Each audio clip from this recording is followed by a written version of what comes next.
আসসালামু আলাইকুম। শুভ দুপুর। নিশ্চয়ই ভালো আছেন, আমিও ভালো আছি। আজকে আমি আপনাদের সাথে এমন একটি বিষয় আলোচনা করব যেটি আমাদের সবারই কাম্য। অর্থাৎ আমরা সবাই চাই সফল হতে। অর্থাৎ কিভাবে আমরা ফেমাস হব, কিভাবে আমরা সাকসেসফুল মানুষ হব। তাহলে এই সফল হওয়ার জন্য যে কাজটি আপনাকে আমাকে করতে হবে সেই কাজটি হলো, সফল হওয়ার জন্য আপনি অতিরিক্ত চিন্তা বাদ দিয়ে দিন। দেখা যায় যে অনেক সময় আমরা অহেতুক চিন্তা করি।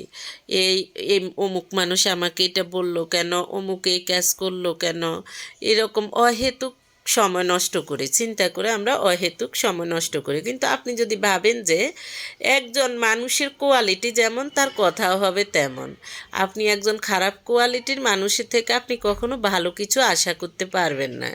তাই আপনি যদি তাকে নিয়ে চিন্তা করেন, এটাও হবে আপনার বৃথা সময় নষ্ট করা। তাহলে আপনি সব সময় বৃথা সময় নষ্ট না করে এই সময়কে কিভাবে কাজে লাগাতে পারবেন, এই সময়ের মধ্যে আপনি কিভাবে কোন সৎভাবে উপার্জন করা যায়, সৎভাবে এটাকে কাজে লাগানো যায়, হয় আপনি ইহকালের জন্য, না হয় পরকালের জন্য। আপনি নামাজ পড়বেন, আপনি দেখা যায় যে ইবাদত করবেন, আর না হয় কঠোর পরিশ্রম করবেন। যেভাবেই হোক আপনার ইহকাল এবং পরকালে কাজে লাগবে।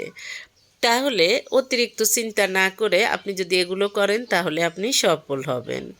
নাম্বার 2, অতীত নিয়ে চিন্তা করবেন না। অতীত নিয়ে বলতে, অতীতে আপনাকে দেখা যায় যে কেউ ভালো বলছে, কেউ খারাপ বলেছে। দেখা যায় যে অতীতের সময় আপনি কখনো কেউ দুঃখ কষ্ট করে, কম খায়, কম পড়ে, এগুলো নিয়ে চিন্তা না করে যেটা হয়ে গেছে সেটা গেছে, এটা নিয়ে চিন্তা না করে আপনি বর্তমান এবং ভবিষ্যৎকে কিভাবে কাজে লাগাবেন আপনি সেই চিন্তা করুন, সেই প্ল্যান করুন। তারপর হলো সবাইকে বিশ্বাস করা। অনেক মানুষ আছে কেউ একটু সুন্দর কথা বললেই বিশ্বাস করে ফেলে, এটা হলো সবচেয়ে বোকামো। সবাইকে বিশ্বাস করবেন না। বিশ্বাস করবেন আল্লাহকে, নিজেকে, আর কয়েকজন নিজের ভালো চায় যে মানুষগুলা শুভাকাঙ্ক্ষী মানুষ, তাদেরকে আপনি বিশ্বাস করবেন, যে সে মানুষকে বিশ্বাস করবেন না। তারপর হলো একা চলতে ভয় পাবেন না। হ্যাঁ, আমি একা বের হইলে আমার হয়তো এই ক্ষতি হতে পারে, ওই ক্ষতি হতে পারে, এটা হতে পারে, ওইটা হতে পারে। একা চলতে ভয় পাবেন না। আপনি সবসময় ভরসা রাখবেন আল্লাহর উপর। পৃথিবীর সব মানুষও যদি আপনার ক্ষতি চায়, আল্লাহ যদি না চায়, কখনো আপনার ক্ষতি হবে না। তারপর হলো নিজেকে দুর্বল মনে করা। নিজেকে দুর্বল ভাববেন না।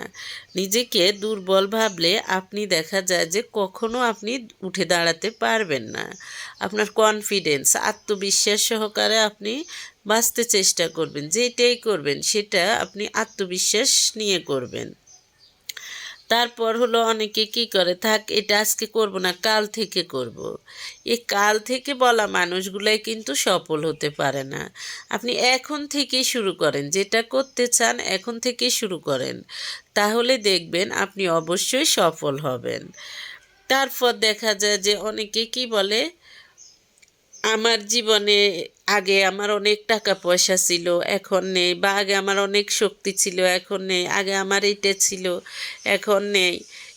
এই যে পরিবর্তন, পরিবর্তন হবেই। এই পরিবর্তনকে কখনো ভয় পাবেন না, কারণ পরিবর্তন হবেই। পরিবর্তনকে আপনি যদি চ্যালেঞ্জ হিসেবে নেন তাহলে আপনি সফল হতে পারবেন। দেখা যায় যে আপনি যদি এই পরিবর্তনকে ভয় পান আপনি সফল হতে পারবেন না।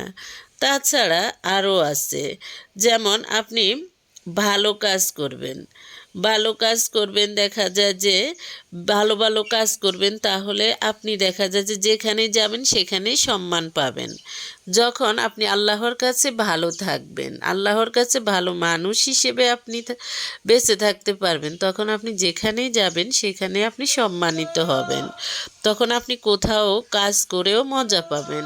আর আপনি যদি আপনার দুর্বলতা, আপনার কোনো ধরনের দেখা যায় যে কোনো ধরনের খারাপ কিছুর জন্য, মিথ্যা কথা, এটা সেটা বিভিন্ন ধরনের নেগেটিভ কিছুর জন্য আপনি যদি মানুষের কাছে হেনস্থা হন, তাহলে আপনি কাজ করে মজা পাবেন না। তাই সব সময় আল্লাহ যে জিনিসগুলো পছন্দ করে সেই জিনিসগুলাই করবেন, সেই কাজগুলাই করবেন, তাহলে দেখা যায় যে আপনি ইহকাল এবং পরকালে সম্মানিত হতে পারবেন। অনেক সময় দেখা যায় যে অনেক মানুষ আছে দুর্ব্যবহার করছে